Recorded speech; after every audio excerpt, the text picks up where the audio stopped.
Na Wakfu wa Green Africa kwa ushirikiano na serikali ya kaunti ya Makueni umehimiza wakazi wa kaunti hiyo kupanda idadi ya miti iliyo sawa na umri wao katika juhudi za kuhimiza uhifadhi wa mazingira na misitu katika sehemu hiyo. Afisa mkuu wa wakfu huo Isaac Kalua anaitaka serikali kutilia mkazo wito huo maarufu kama Plant Your Age ili kuongeza asilimia ya misitu nchini kutoka asilimia 10 hadi 40. Gavana wa Makueni Kivutha Kibwana akiwarai wenyeji kupanda miti ya matunda ya miembe na machungwa inayofanya vyema katika sehemu hiyo.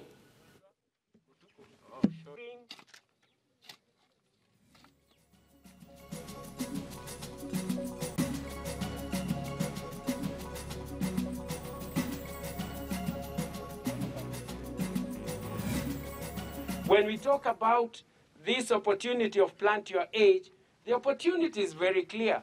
Corporate institutions want to do activities that will be able to support the community, activities that are sustainable. In the Plant Your Age campaign, you give 100 shillings, 30 shillings will go directly to the farmer.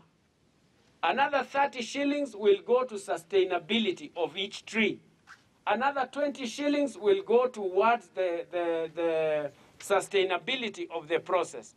10 shillings will go to Green Africa Foundation to ensure that the whole thing is done.